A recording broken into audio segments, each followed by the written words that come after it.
बोलिए संतोषी माता की जय हो। आज मैं आपके सामने शुक्रवार व्रत कथा श्री संतोषी माता की व्रत कथा सुना रहा हूँ। पहले इसकी विधि बता रहा हूँ जो आप ध्यानपूर्वक सुने। इस व्रत को करने वाला कथा कहते व सुनते समय हाथ में गुड़ व भुने चने रखें और सुनने वाला संतोषी माता की जय, संतोषी माता की जय इस प्रकार से जयकारा मुख से बोलते जाए और कथा समाप्त होने पर हाथ से गुड़ चना गोप माता को खिलाया और कलश में रखा हुआ जल गुड़ चना सबको प्रसाद के रूप में बांट दे। कथा से पहले कलश को जल से भरे और उसके ऊपर गुड़ चने से भरा कटोरा रखे तथा समाप्त होने पर आरती होने के बाद कलश के जल को घर में सब जगह पर छिड़के और बचा हुआ जल तुलसी की क्यारी में डाल देवे और 5.25 आने का गुड़ चना लेकर माता का व्रत करें। 1.25 रुपये का गुड़ चना ले तो भी कोई आपत्ति नहीं है। गुड़ घर में हो तो ले में विचार न करें, क्योंकि माता तो भावना की भूखी है और कम ज्यादा कोई विचार नहीं। इसलिए जितना भी बन पड़े अर्पण करें और श्रद्धा और प्रेम से प्रसन्न मन व्रत करना चाहिए। व्रत के उद्यापन में अढ़ाई सेर खाजा और मोमदार पूड़ी, खीर, चने का साग और निवेद्य के घी का दीपक जला संतोषी माता की जय जयकार बोल नारियल फोड़े। और इस दिन घर में कोई खटाई नहीं खाए और न आप खाए और न किसी दूसरे को दे। इस दिन 8 लड़कों को भोजन कराए और देवजेठ घर कुटुंब के लड़के मिलते हो तो दूसरों को बुलाना नहीं और कुटुंब में न मिले तो ब्राह्मणों को, रिश्तेदारों के या पड़ोसियों के लड़के बुलावे और उन्हें खटाई की कोई वस्तु न दे तथा भोजन कराकर यथाशक्ति दक्षिणा दे। अब मैं आपके सामने संतोषी माता की कथा सुना रहा हूँ, इसे आप ध्यानपूर्वक सुने। एक बुढ़िया रहती थी और उसके 7 पुत्र थे। 6 कमाने वाले थे और एक निकम्मा था। बुढ़िया माँ 6 पुत्रों की रसोई बनाती और भोजन कराती और पीछे से जो बचता सो 7वें को दे देती, परंतु वह भोला था, मन में कुछ विचार नहीं करता था। एक दिन अपनी बहू से बोला कि देखो मेरी माता का मुझ पर कितना प्यार है। वह बोली क्यों नहीं, सबका झूठा बचा हुआ तुमको खिलाती है। वह बोला कि ऐसा भी कहीं हो सकता है, मैं जब तक अपनी आंखों से न देखूं मान नहीं सकता।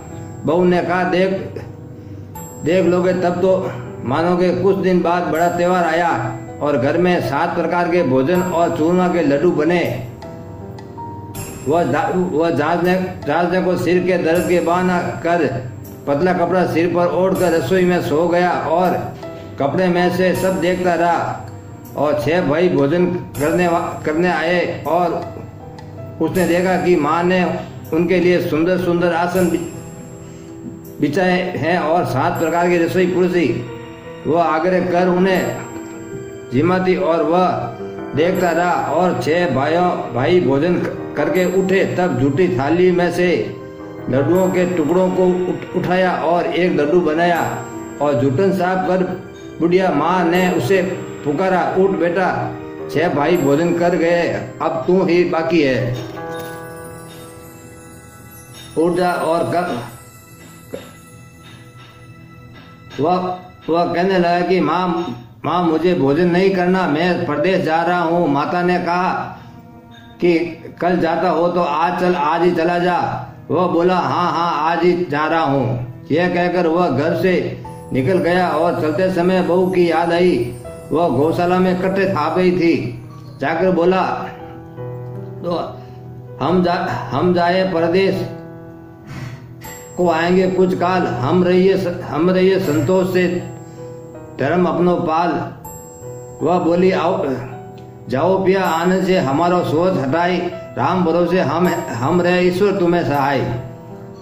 और और देवो निशानी आपने देख कहूँ मंदिर सुधी हमारी बिसरियो रखियो मन गंभीर। मेरे पास तो कछु नहीं, ये अंगूठी है सो ले लो और अपनी कुछ निशानी मुझे दे। वह बोली मेरे पास क्या है, वह गोबर भरा हाथ है।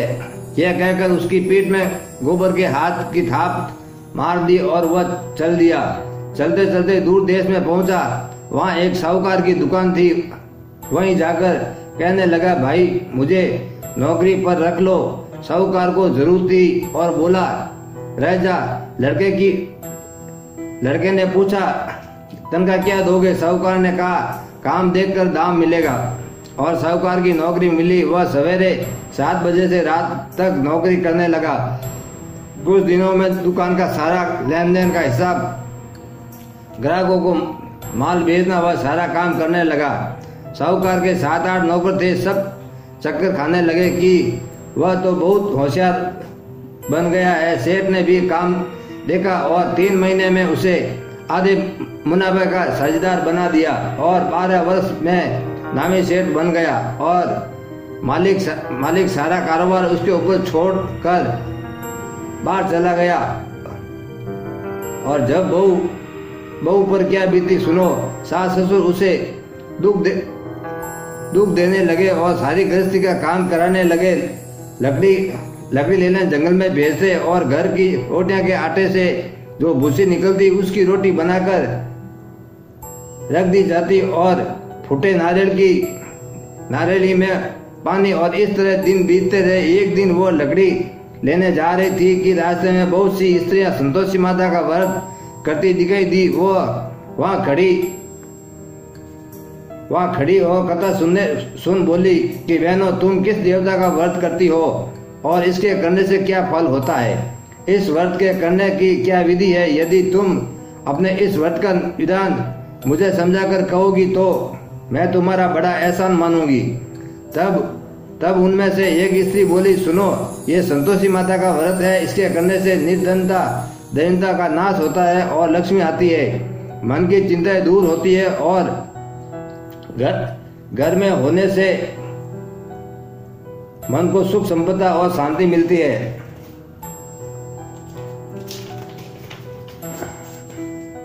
यह सुनकर बहू चल दी और रास्ते में लकड़ी के बोझ को बेच दिया और उन पैसों से गुड़ चना ले माता के व्रत की तैयारी कर आगे चली। और सामने मंदिर देख पूछने लगी कि यह मंदिर किसका है?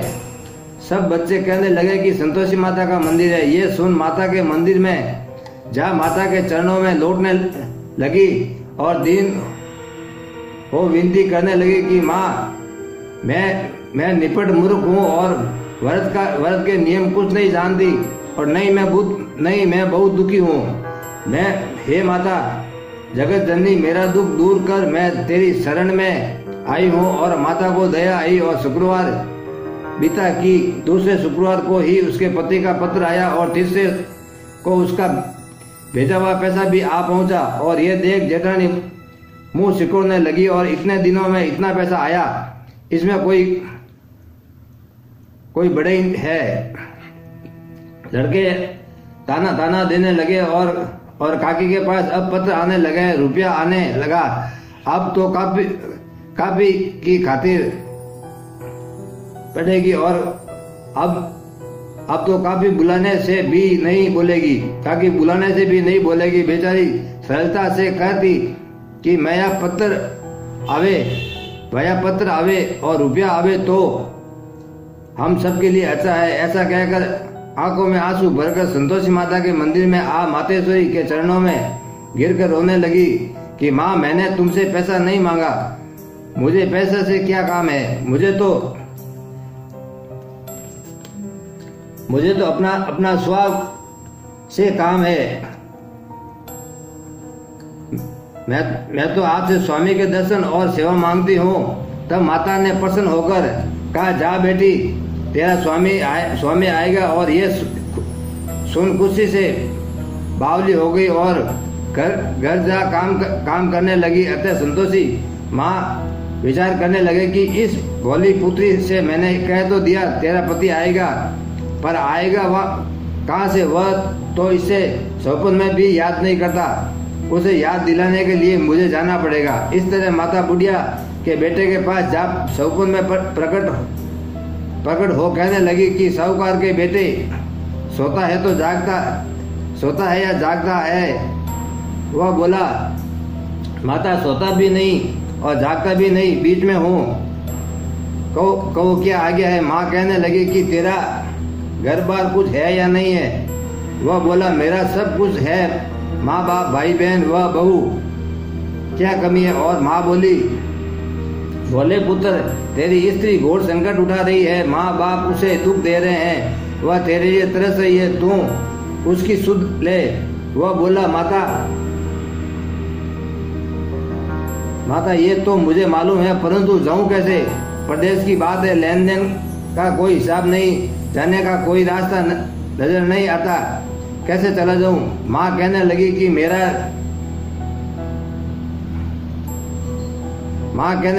मेरा बात मान और सवेरे नहा धोकर माता का नाम ले और घी का दीपक जला दंडवत कर दुकान पर जा बैठना।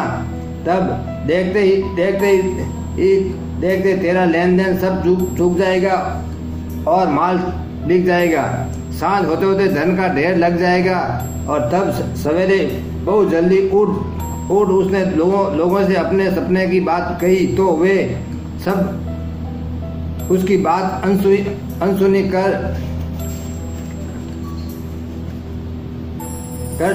कर दिल्ली उड़ाने लगे और कई सपने भी सच होते हैं। एक बुढ़ा बोला, देख भाई मेरी बात मान, इस तरह साथ झूठ करने के बदले देवता ने जैसा कहा है वैसा ही करना, तेरा इसमें क्या जाता है?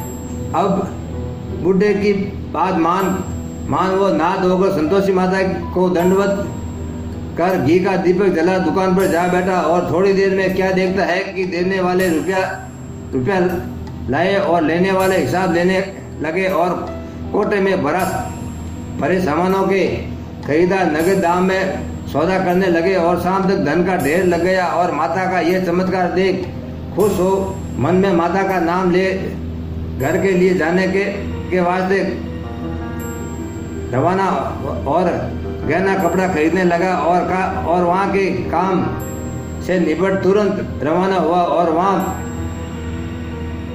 बहू बेचारी जंगल में लकड़ी लेने जाती और लौटते वक्त माताजी के मंदिर में विश्राम करती है और वह तो उसका रोज रुकने का स्थान ठहरा। और दूर से धूल उठती देख वह माता से पूछती है, ये माता ये धूल कैसी उड़ रही है? माँ कहती है, ये पुत्री तेरा पति आ रहा है, अब तू ऐसा कर कि लकड़ियों के 3 बोझ बना ले और एक नदी के किनारे रख, दूसरा मेरे मंदिर पर और तीसरा अपने सिर पे रख और तेरे पति को लकड़ियों का गट्टा देकर मोह पैदा होगा और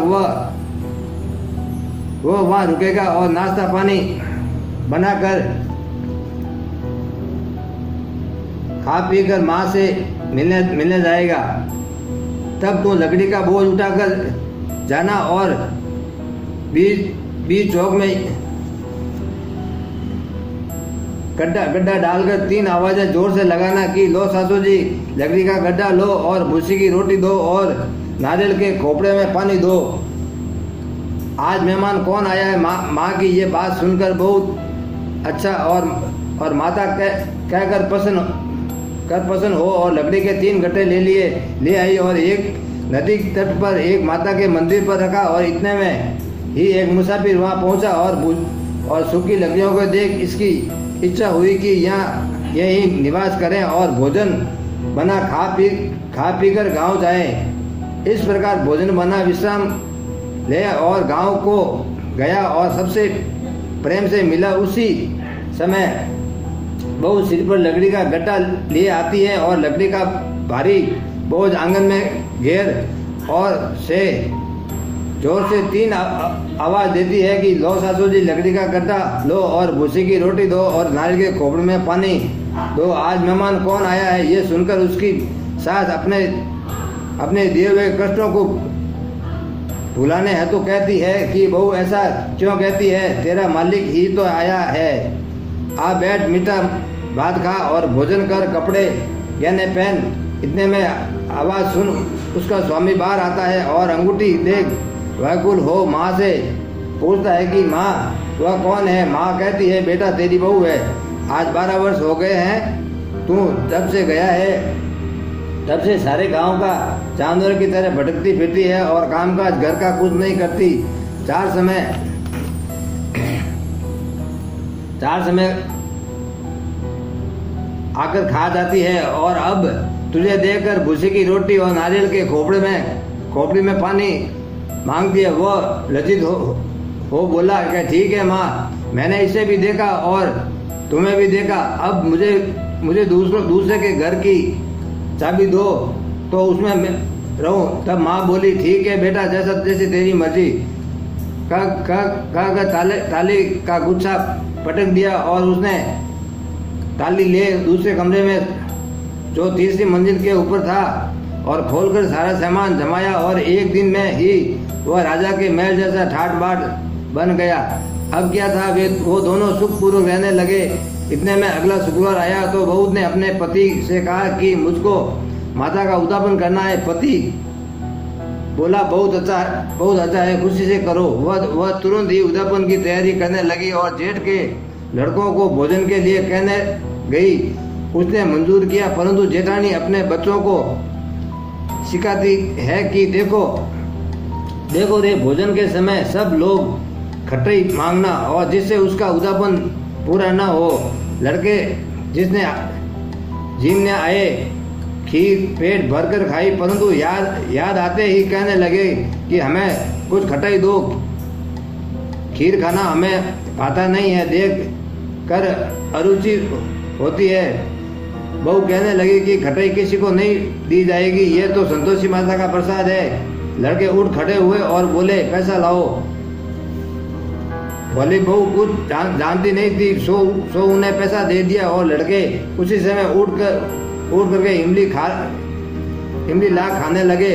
वह देख बहू पर माताजी ने कोप किया और राजा के दूत उसके पति को पकड़कर ले गए। जेठ जेठानी मनमाने खोटे वचन कहने लगे और लूट कर धन इकट्ठा कर लाया था, सो राजा के दूत उसको पकड़कर ले गए।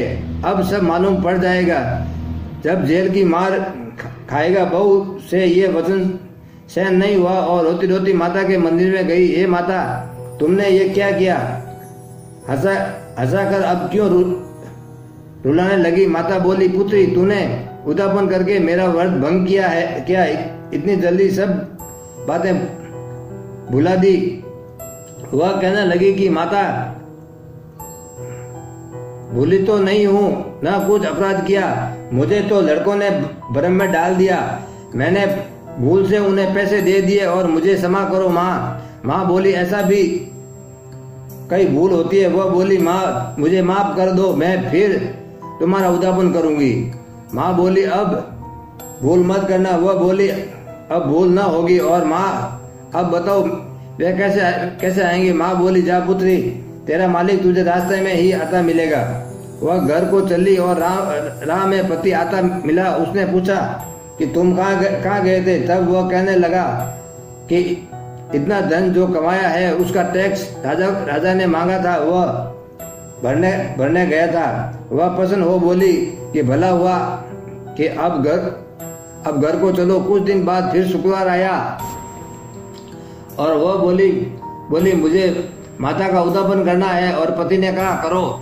फिर जेठ के लड़कों से भोजन को कहने गई तो जेठानी ने एक दो बात सुनी और लड़कों को सिखा दिया कि तुम पहले ही खटाई मांगने लगना। लड़के कहने लगे कि हमें खीर खाना नहीं पाता, जी बिगड़ता है, कुछ खटाई खाने को देना। वह बोली, खटाई खाने को नहीं मिलेगी, खाना हो तो खाओ। वह ब्राह्मण के लड़कों को लाकर भोजन कराने लगी। यथाशक्ति दक्षिणा की जगह एक फल उन्हें दिया और जिससे संतोषी माँ प्रसन्न हुई और माता की कृपा होते ही 9वें मास उनके चंद्रमा के समान सुंदर पुत्र प्राप्त हुआ और पुत्र को लेकर प्रतिदिन माताजी के मंदिर जाने लगी। माँ ने सोचा कि वह रोज आती है, आज क्यों ना मैं इसके घर चलूं, तो इसका आसरा देखूं। तो वो सही।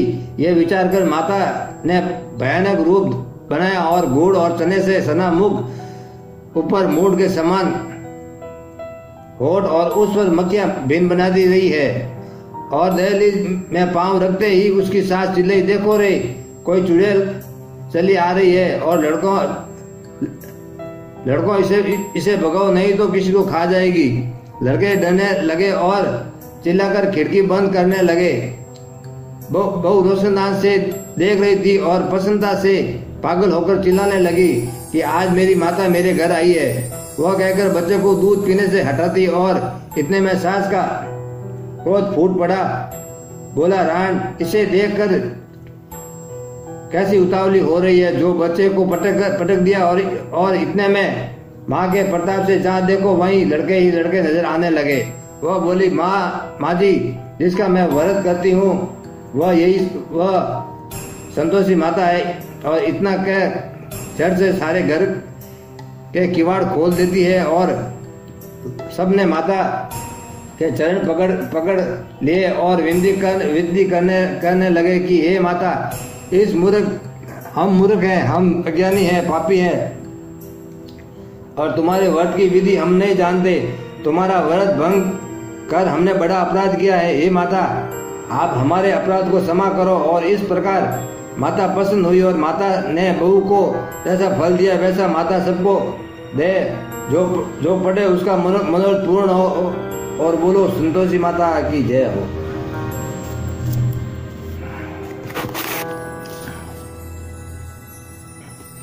जय संतोषी माता मैया, जय संतोषी माता, अपने सेवक जन की सुख संपत्ति दाता। जय संतोषी माता, सुंदर वीर सुनारी माँ धारण कीनो, मैया माँ धारण कीनो। हीरा पनादम के तन संग्रालीनो। जय संतोषी माता, भैरू लाल छठा चवि बदन कमल सोये, मया बदन कमल सोये। नंद हसत करुणा में तिरुपन मन मोये। जय संतोषी माता, शरण सिंहासन बैठी चवर ढूले, अरे मया चवर ढूले प्यारे। धूप दीप मधुमेवा भोग घने न्यारे। जय संतोषी माता, गुड़ और चना परम प्रिय, तामे संतोष कियो, मया तामे संतोष कियो। संतोषी कहलाई भगत विभव दियो।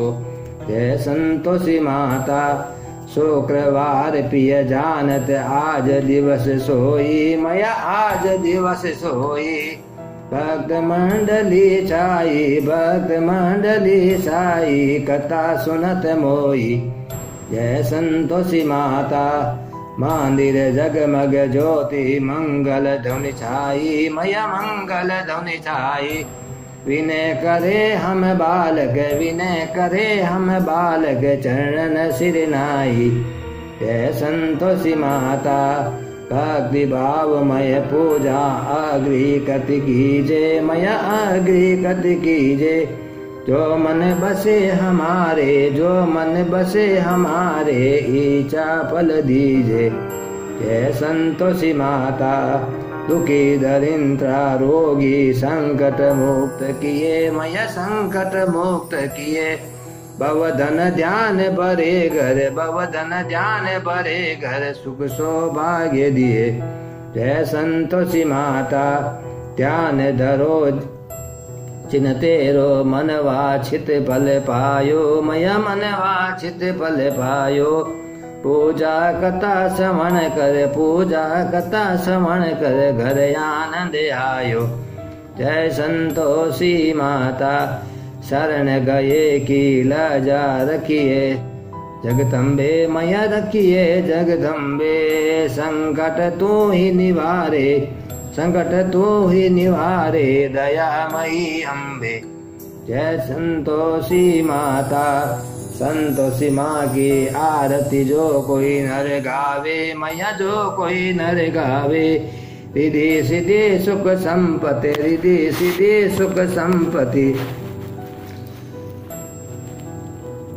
जीवर के पावे। जय संतोषी माता। बोलिए संतोषी माता की जय हो, लक्ष्मी मैया की जय हो, गंगा मैया की जय हो, पार्वती मैया की जय हो।